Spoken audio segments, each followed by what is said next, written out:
Welcome, everyone.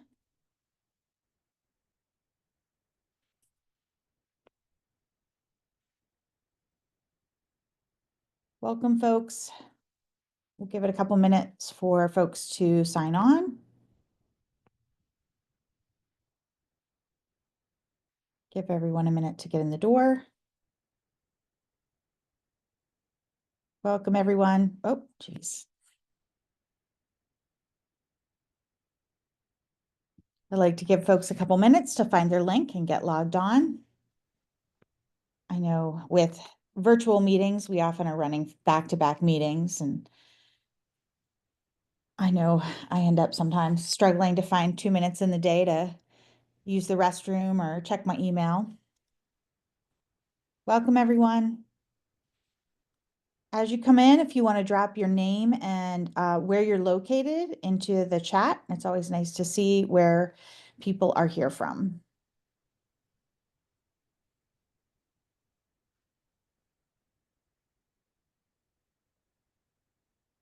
We'll give folks another minute or so. Oh, it's only 1:01.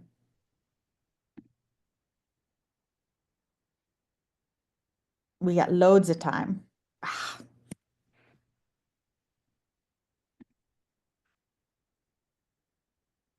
Karen, as you can see, I am struggling with not changing the slides accidentally. Let's hope I can manage to change the slides on purpose through the webinar. You got this. I believe in you. Thanks, Karen.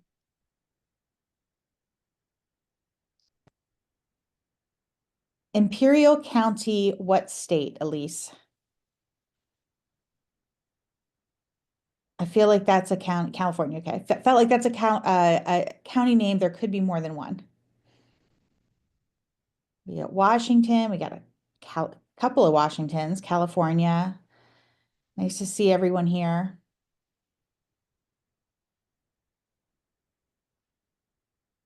All right, so we will go ahead and get started. The couple of notes, the webinar is being recorded, so we will send this out afterwards. I know we actually get a lot of folks who like to watch it after the fact, maybe couldn't be here. So that webinar will be sent out to everybody who registered and up on our website within a couple of days. As we go, if you've got questions, put them into the Q&A. If you can find that, it's down on your little menu navigation bar somewhere to, I believe, the right of chat. The chat goes by very quickly, and it's hard to see sometimes questions. So if you put it in the Q&A, that makes sure that we will see it and get to it. At the end of the webinar, we will drop links for the next webinar, as well as requests for a follow-up meeting. So Lori Martin, we're going to get to you in a couple minutes, but I did want to introduce you before we got started. We're joined today by Lori Martin, the founder and president, CEO. What's your title? Executive Director. Executive Director of Havens Harvest in Connecticut. So thanks for having me. She has a lot of experience in fundraising, both as a startup and as a seasoned professional. This is part of our six webinar series on how to start a food rescue. If you didn't see the first one, you can go back and take a look at it, cover some basics. It's on our website as well. Today we're talking about funding, and this we wanted to do really early on in the series because honestly, you can't do anything without funding, right? Funding is so critical to running a nonprofit. The name is nonprofit, but that doesn't mean that employees don't get paid. This is not a hobby for most folks. This is their job, as it should be, because you're doing really important work. So you and your staff deserve to get paid. The only way to do that is to fundraise. So we're going to take a look at some basics for fundraising for a startup. So first thing to know, you probably know this, but just in case, in order for donations to your organization to be tax deductible, you have to be a 501c3 registered charity with the IRS. I believe if that is your 501c3 status is pending, any donations will still be tax deductible for that year. So that's okay. You can start raising money before you get your 501c3. Another thing you can do if you haven't filed the paperwork yet, or want to show an abundance of caution, or your donors are nervous, is you can find an organization to be your fiscal sponsor. A existing nonprofit can process donations for you. Usually they will charge several percent processing fee, but you can have organizations do that for you to ensure that your donations are tax deductible for your donors. And that can be really important in terms of getting people that want to be willing to donate to you. So the first question I want to ask you to think about when you're thinking about fundraising is, what's your style? There's more than one way to raise money for a nonprofit. And, we've seen all of these different approaches work and work really well. But you really want to go with what you know, go with what's going to work for you. And so I think some of the main categories, and I'm sure there might be more ways to do this, but would be a traditional nonprofit. If you come from a traditional nonprofit background and have experience in that, that is one successful approach. I've seen people come out of business with no experience in nonprofit whatsoever and have a real sort of like business focused strategy, think like angel investor, that kind of pitch. I've seen folks do that and fund organizations really successfully that way. There's this scrappy startup model, folks who are maybe smaller, more grassroots, don't have a background in traditional nonprofit fundraising, maybe don't come out of a major Fortune 500 company, but are really passionate and want to do the work. And then what you see more commonly is sort of a hybrid of those approaches. But go with what you know and what feels comfortable to you as your main approach. And so to identify your style, what is your experience, right? What have you done? Have you written grants before? Have you pitched a boardroom for an idea, gotten investments in a startup? What are you comfortable with? What do you know? How can you be successful? If you have a bunch of friends with deep pockets because you come out of corporate America, I mean, that might be a really strong strategy, right?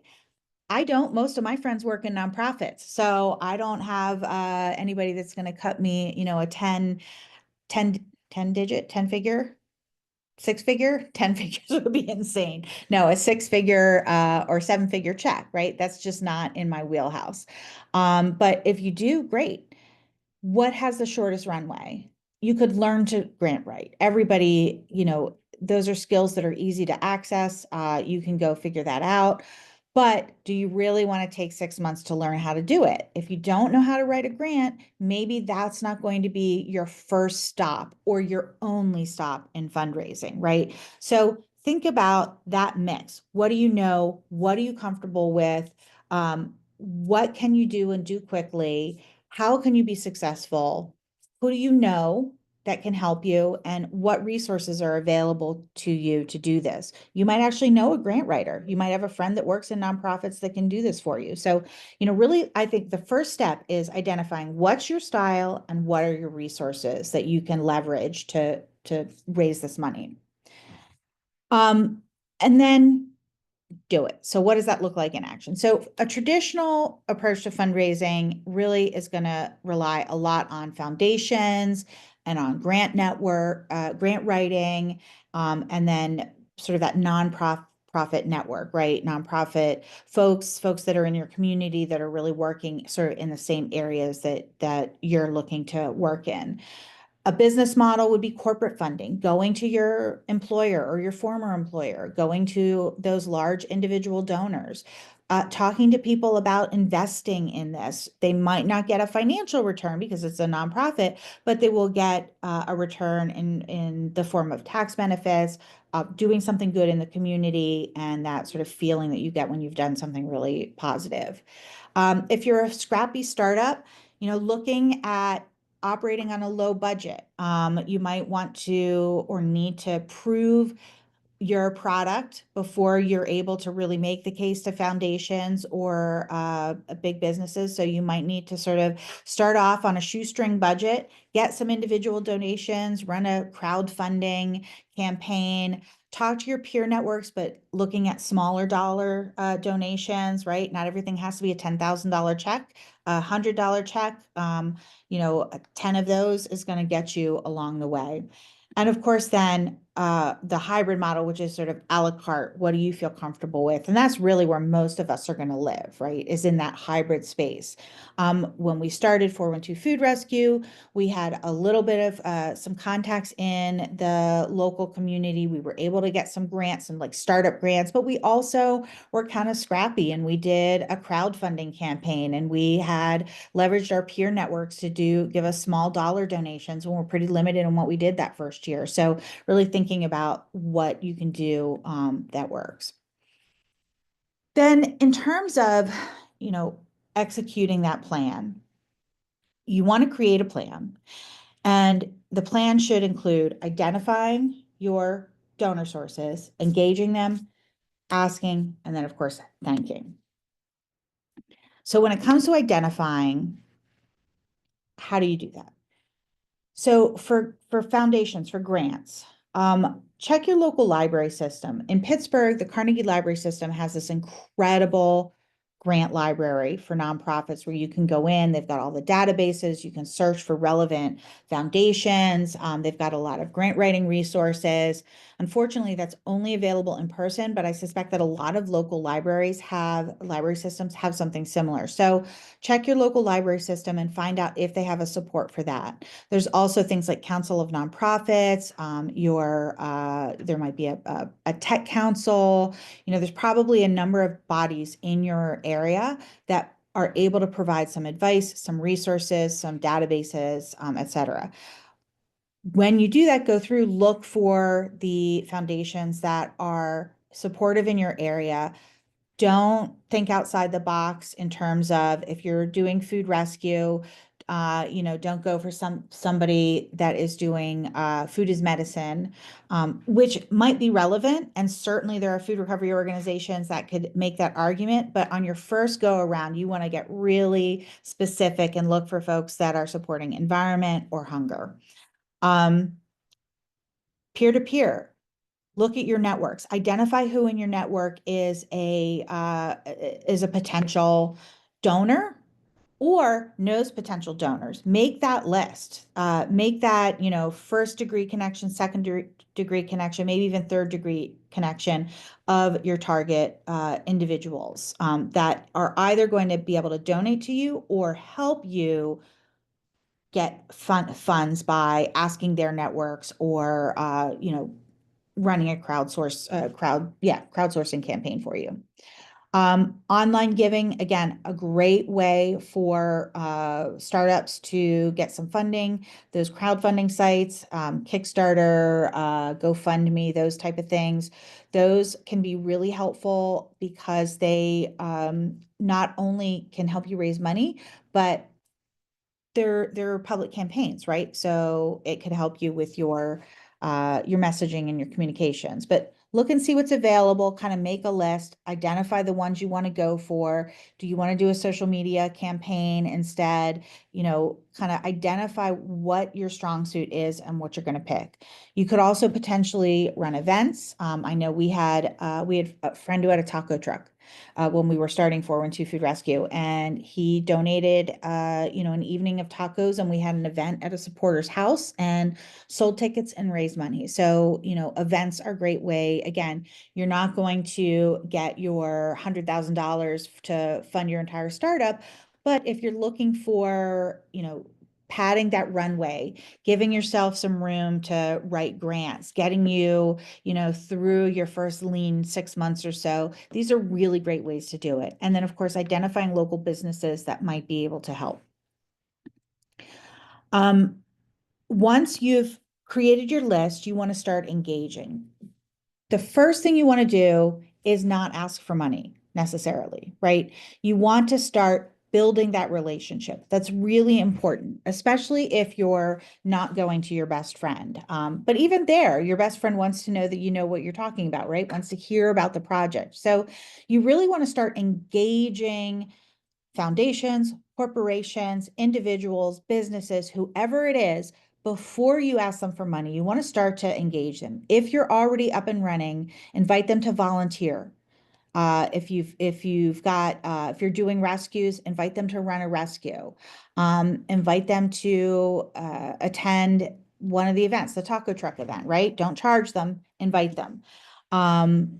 Take them out to coffee so you can chat about it in a low stress environment. It's really important to begin building those relationships with your donors.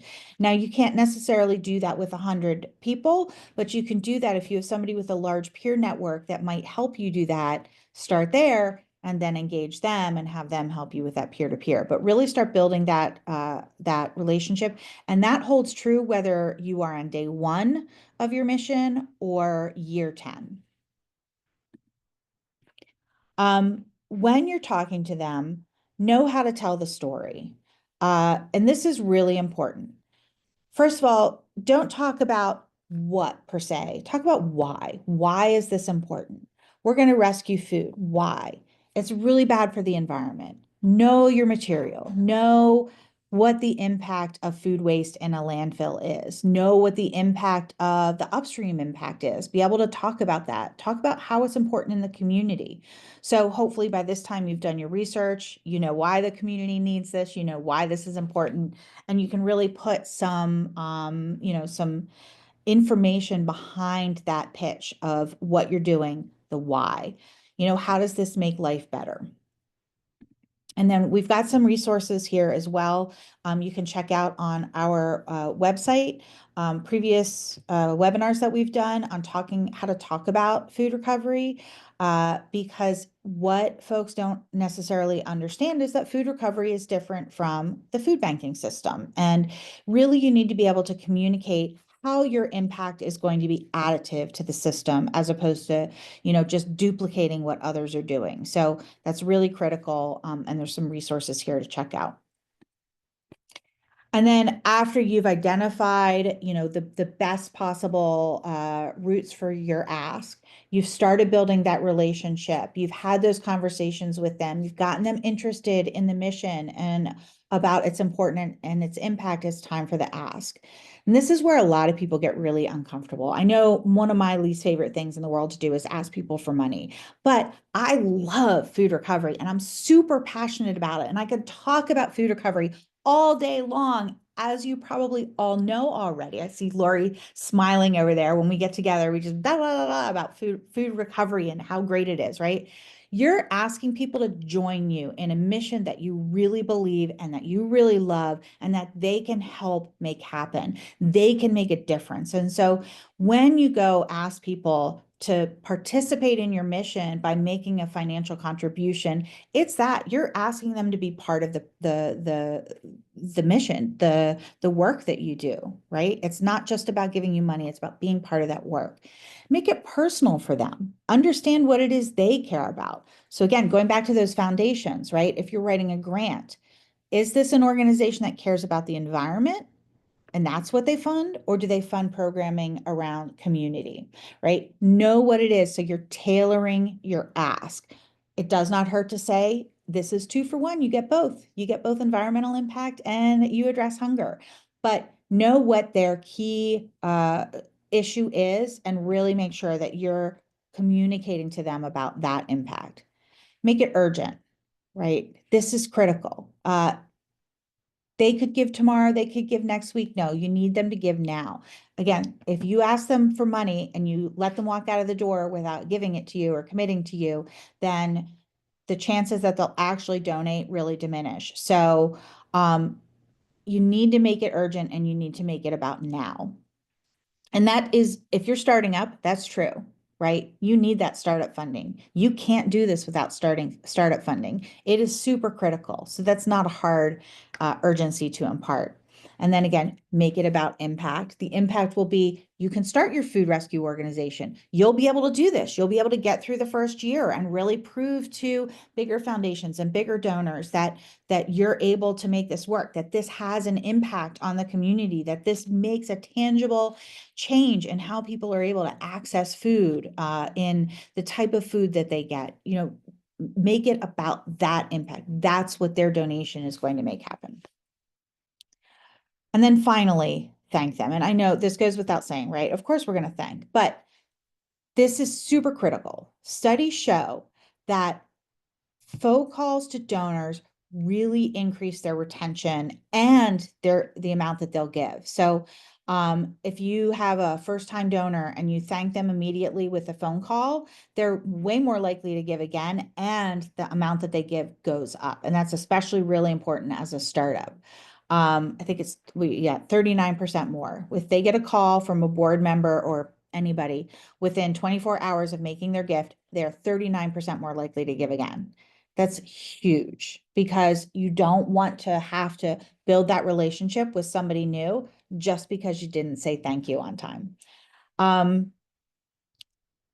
Yeah, so I think that's the end of my slides. Yeah, that's the end of my slides. So again, just to sort of bring this all together, when you're starting an organization, most of us are going to fall into that sort of hybrid model. Most people aren't coming out of a 20-year experience career in nonprofit work and know how to write grants like it's, they could do it in their sleep. Most of us aren't coming out of a Fortune 500 company. We might bring some of those skills, but we don't have that high value network. So it's really about taking pieces of those that fit your strong suit and pulling them together to make it work. So don't worry about perfection or the right way to do it, especially in that first year. All of that will come. It's about impact. It's about making it work. And so with that, I'm going to switch over to talking to Lori Martin from Havens Harvest because she's done it. She's been a founder. She has started Havens Harvest, and she was the hybrid founder, right? You did not come out of a background in nonprofits. You came out of business, but not like a Fortune 500 company where you had high value donors available at your beck and call. So what insights can you give us? What was your secret sauce? And if you could, well, you can give folks that are thinking about starting a food rescue advice, what would you say? Well, the first thing is like don't do it the way I did it. But I mean, I think that what carries us through is just what you said, Jen, is I am passionate about it. And I don't let obstacles become permanent objects. It's like, what do we do to get over or around them? And I think, which I'm noticing that, it's just, I am absolutely persistent. I believe in the mission. I believe that we ought to make a difference. I believe that we have all made this tried and true, that we can solve this conundrum of excess and lack of access. And that drives me every day, even with the hurdles in between.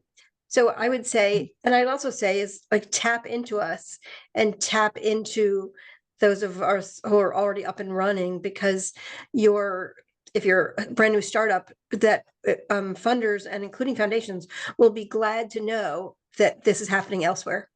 And it really does give credence to the work. And so in the beginning, back 9.5 years ago, when we all got started, I mean, it was harder and we had to do a lot of proving the concept, but that we have proof of concept now.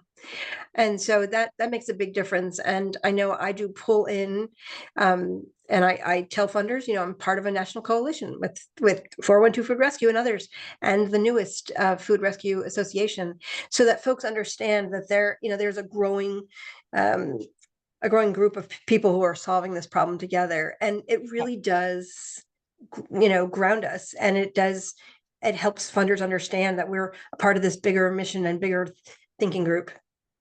Yeah, I think you said two things there that are really important that I want to tap into. First was don't let an obstacle become a permanent object, right? You are going to hear no, right? And not only are you going to hear no, you're going to hear that won't work. Somebody's already doing it, which hopefully they're not, but a lot of times they'll see the existence of a food bank, for example, in your area and tell you that this is not necessary, you're not additive. Or some other combination of you should just quit, right? You're going to hear that. You are 100% going to hear that. Just let it roll off your back. It's an obstacle. It does not have to become reality. You just go on to the next opportunity. But think about, what were their objections? If somebody says to you, if you go in and you sort of pitch it and they say, oh, well, the food bank's already doing that. Well, go in the next time armed with information about how you're additive, right?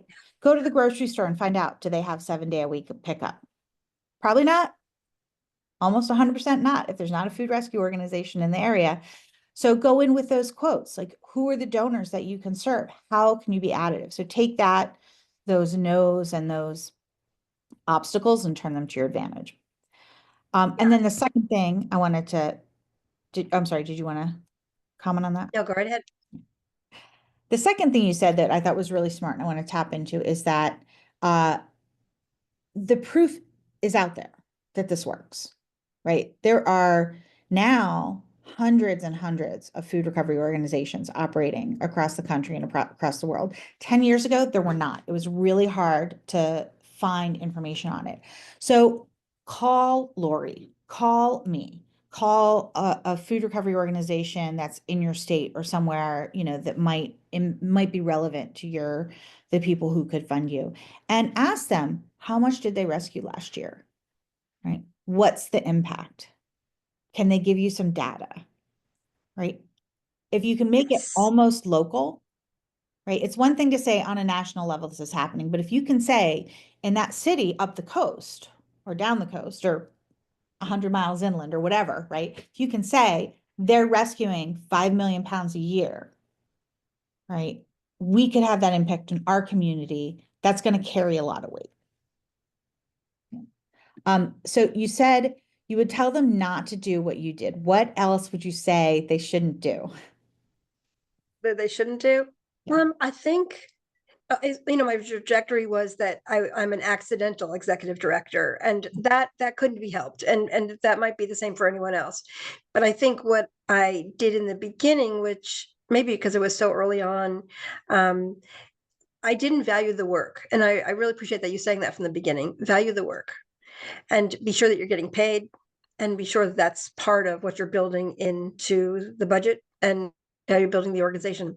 And I think that's really important. To begin, I think number one, our society values what we pay for. And so that's important to build that from the beginning. And of course, we value our volunteers who help move the food, which is critical, but the logistics and doing all the work of the organization should be paid. And so I think that piece is sort of like, I think I took too long to get on board with that. And maybe it was just because I was just too busy, but it was important for me to continue to prove that we could get it done. And it seemed like that hurdle was biggest first. Yeah, I think that's really important. When you're writing your first year budget, which is one of the things you're going to show to funders, put in realistic salaries. Don't say I'm going to work for free or I'm going to do this part-time. Like commit to it, make it big. You can't get what you don't ask for. That's right. So if you undervalue yourself and show that you can work for free, right? Or number two, don't ask for the full budget, don't have a full budget laid out, then you're definitely not going to get it. So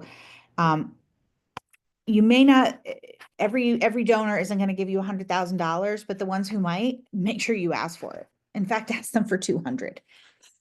So they feel like they're compromising and giving you 100. That's true.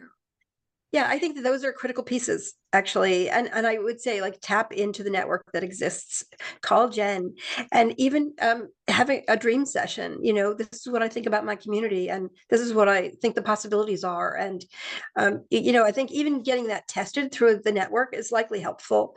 So, because we've already been doing it for a long time. So use us to your best advantage to help sort that out. Yeah, there's a lot of resources out there. And I think you'll find also in your community, there are community specific resources. So you're going to have local foundations. Most foundations are very localized in what they fund. Very few foundations are like national and fund national programs unless it's something like, like NPR, programming on NPR for national, that sort of thing. Most foundations are very local. So talk to other nonprofits in your area, introduce yourself, call them and have coffee with them and just get to know them and ask them, like, what's the funding situation here like? How are funders? How are the foundations? Are they receptive? Are they generous? Are they not funding a lot this year? Kind of learn from that network. And people I've found in general are very generous with their time and knowledge. True. And that actually is key. It gives you a lot of information about the local community and philanthropy and sort of the styles of that within a community, because those also differ. And I think you're spot on with that. Yeah, And I know I tap into our community foundation here. So if there's a local community foundation, if they're doing any gatherings for executive directors or nonprofits, it's good to get in and begin to learn the lay of the land in that way. yeah. And so we have I don't think it's a one pager. I think it's a two pager, sort of basic fundraising, information we're gonna attach to the email when we send this out. And it's very much grounded in sort of like industry knowledge on how you raise money, right? And there's a lot of great insight in there. But again, there's no wrong way. Well, there are wrong ways to do it, but you don't you don't have to be a fundraising professional to go out and raise money for an organization. I think, the key parts are understand the steps, and make yourself a plan. Identify, don't go willy-nilly scattershot. I think that's really key. Following that cycle, identify who your best prospects are, take some time, put in some research on, local foundations, on peer-to-peer giving, on your network, who can help you. Your resources, do you know a taco truck, right? What do you have at your disposal, right? Put together sort of that list and go about it in an organized fashion. I think that's really key. If you do that, you don't have to have a degree in fundraising, right? That'll get you across the finish line. Or maybe not across the finish line, but across the starting line, to the point where you can start to think about hiring a fundraiser, which is something that I would encourage every organization to think about doing if you can, because it's going to pay for itself. Yeah. Yeah. See, a question just came in about, would a foundation be concerned if only the founder is on the budget, listed on the budget? And at least in our area, we end up with a lot of startup nonprofits, and our foundation is not concerned about that. Especially when the data backs that up, and when you can show that you have already made connections and partnerships, or they're in the works. And so I would suggest, if in that case, like getting letters of support for the concept from these partners is a really good idea. Yeah. Any foundation, every foundation everywhere is going to be familiar with, one person nonprofits, right? And how extra hard those folks work, right? People that are running a nonprofit as a passion project are working a lot, and half of you probably already know that, right? So they're not going to be concerned about that. But what Lori said is really important, is be able to show that you have a doable business plan or project plan, right? This is achievable. This is what I'm going to do. This is how I'm going to do it, when I'm going to do it. These are the results I expect to see. And those results you can pull from other nonprofits and say, are there food rescue organizations around the country, and say, this is what they've achieved, right? We have no reason to think this isn't possible here. And then those letters of support from food donors, from maybe individual donors or volunteers, from nonprofits that you're going to partner with and distribute food to, saying, we really need this. Like, those will be fundamental in getting buy-in from foundations. Ultimately, and this is something that I say anytime I talk about starting a food recovery organization, is just go do it. Go start doing food rescues, right? There should be food in the back of your car right now. Not really, because you're not driving, but in general, like, you should be doing food rescues. If you want to start an organization doing food rescues, start rescuing food, because you're building those relationships. You're proving that you're doing it, right? You're putting your money where your mouth is, basically. Yeah. And it gives you that track record to show that this is more than just a thought in your head. So that is absolutely true. And it also, you learn something new every day. And so it does help answer some of those questions that show up, because in each new potential obstacle, you learn something that you can share when you're being interviewed or when you're writing a grant application. And even Yeah. actually for the next, if it's a hiccup with a nonprofit partner, you know better for the next conversation. Yeah, Yeah. exactly. So we've already started answering questions. So if you have questions, go ahead and put them in the Q&A, and we'll get to them as you ask them. Another point that I wanted to make was along the lines of going ahead and just starting to do food recoveries. Fake it till you make it. Talk to the press. Get yourself some good, get yourself a newspaper article or a spot on, your local news. Local news is always looking for feel good stories, right? If you can say we're doing this thing and it's great, get that validity behind you, because again, that's going to get you more volunteers. It's going to get you more individuals that might be willing to help. It's going to give you some sort of track record. It's not quite the right word I mean, but that you can show to foundations and donors that you're doing it. Look, we were in the paper. We're doing it. Yeah. So One other tip I'll say that we worked with a national board support person around fundraising. He held a big an event here in town a few years ago, and one thing that he mentioned is that people who belong to faith communities volunteer for 2.3 other organizations. And so if you're starting something in a community, is like tap into the faith communities, especially, I mean, some of them are really known to be socially active and engaged in the community. Those are easy enough ones to engage, and perhaps you'll get a couple volunteers from there. So that's another way of fundraising, but it's people raising. yeah, exactly. And a lot of them have like bulletins that go out during service, that have community notes in it, so you can call for volunteers in there. There's a lot of ways. Yeah, there's a lot of ways to tap into that community. We have here I don't remember what it's called, but like a council of clergy.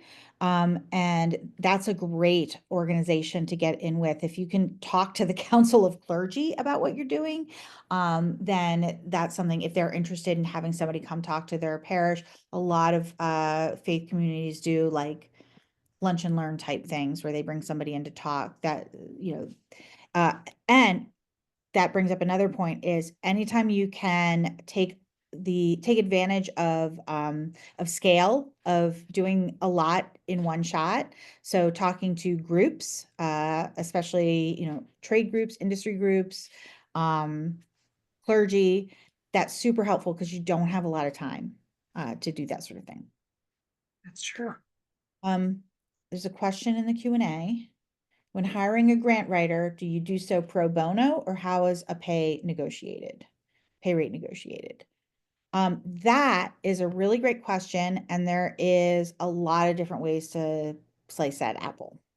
That's not a saying, is it? A lot of different ways to slice the apple. New one. It's a new one by Jen. It is now. Yeah, so there are folks that will actually write grants based on, and their pay is based on a success percentage. They get like 10% of your successful grant or whatever.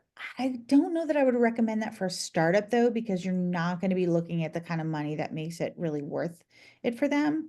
Pro bono, that's a great volunteer activity. If you can find somebody amongst your supporters that can write some grants for you, that's a great way to volunteer. And then beyond that, if you can get a foundation that's interested in supporting you, put it in the budget so you're paying them a living wage. I think that's one of the hard things. Most folks don't hire a fundraiser right off the bat. That's like the third or fourth person they hire. But I think, and I mean, I think we did it the same way, but I'm not sure I would recommend that. I think it's kind of to your benefit to early on, if you can get somebody that's a professional fundraiser raising money for you. Agree.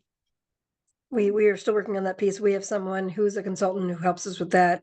And getting someone in the beginning, it seems like a good hybrid of like communications and development, because they're likely doing a bit of all of it anyway. And so you can just tell them like, this is the scope of your job. And that'll be a good and key person to have on the team. Yeah, absolutely. But And as Lori said, that actually is something that really happens in a startup often, is that you get somebody that's wearing lots of hats. So you may end up wearing the foundation, the grant writing hat. If that's something that you're really good at, then hire somebody to do operations so you can focus on that. I would say just make sure that you have somebody that has some time and bandwidth to do that. But again, a volunteer is not the worst way to go, especially in the first couple of years. And some folks manage that for a long time, having volunteers do that for them pro bono. I also had some interesting experiences with some grant writers that were folks who didn't understand what our mission was.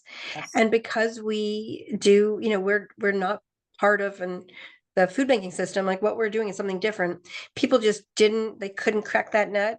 And so it was good. One person I caught in advance, and when I mentioned that I had written a grant that was still pending, and they said, "Oh, you won't get that." But in fact, we did. And I was like, "Oh, good to know." And I didn't hire that person because clearly they didn't understand what our mission was.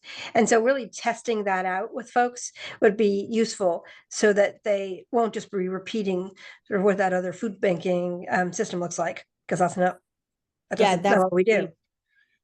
that's a Yeah. really good point, Lori, is that especially if you're getting volunteers to write the grants, if you're not writing it Yeah. yourself, you've got to make sure they understand what you Yeah. do. That's different. And I go back to that slide I had a couple in the middle of the presentation about resources.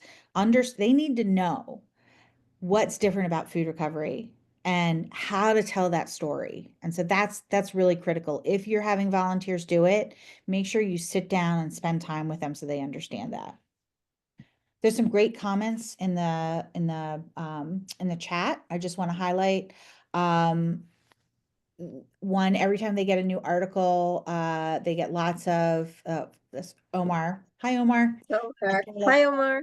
They get lots of articles. Every time they get a new article, they get lots of volunteers. That's true. Anytime there's press, we get tons of volunteers, tons of people that come out of the woodwork. It's also, you could potentially turn those people that come out of the woodwork into financial donors. You could turn them into volunteers who are writing your grants. So there's more than one way to slice an apple, to take advantage of the folks that stick their hand up and say they want to help. And there's actually a couple websites that do that volunteer match. So you Mhm. can go on something like volunteer match and specifically look for somebody that wants to write grants.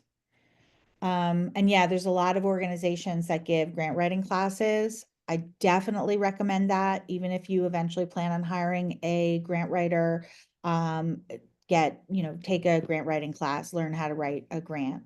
It's very, very helpful. And honestly, that's kind of the startup white whale, is if you can get a really big foundation grant, if you can get a grant that's going to cover your full year or first couple of years expenses.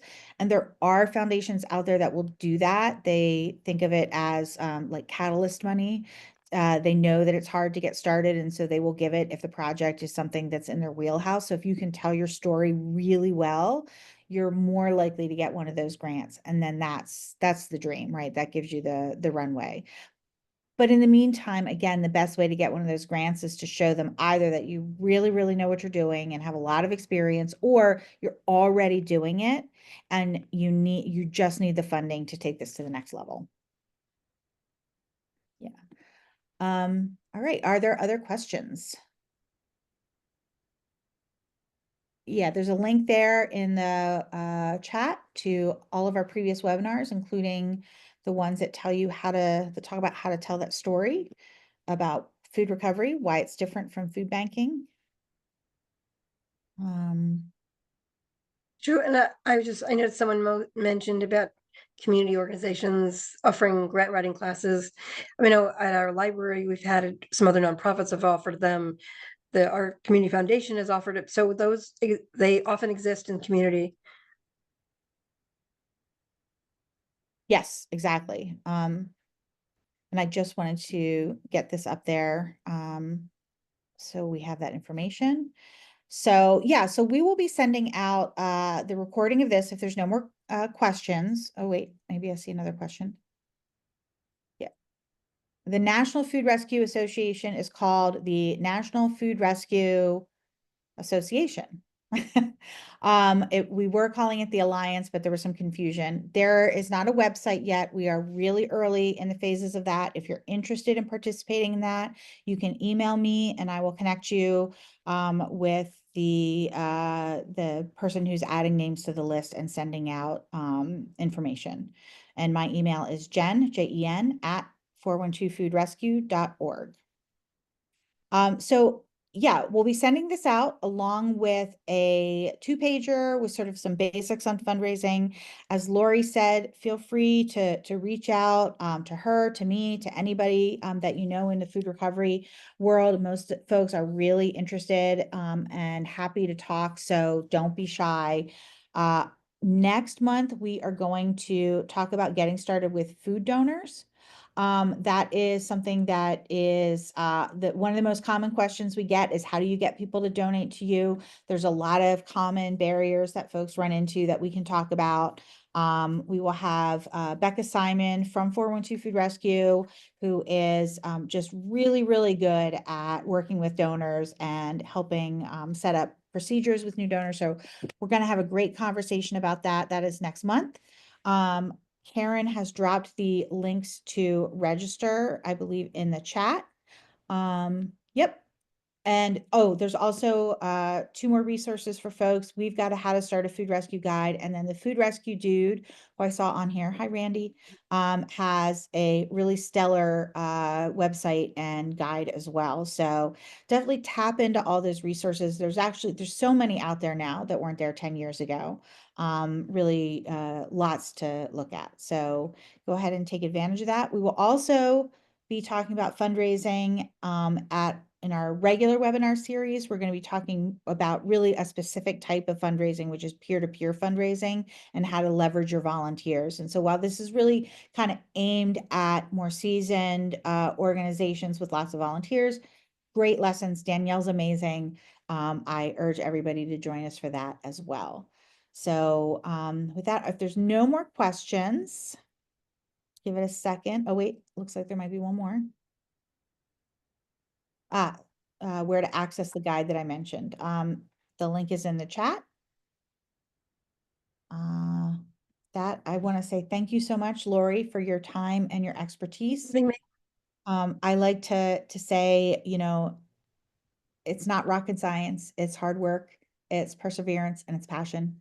And, you've got all of those in spades. And I think most of the folks that are really successful at doing this do as well. That's kind of the secret sauce right there. So thank you, everyone, very much. And we will hopefully see you all next month. See you then. Bye. Oh, now see, I have to figure out how to stop the webinar. It's going to take me 20 minutes to end it. So bye, everyone. Oh, there it is. Okay.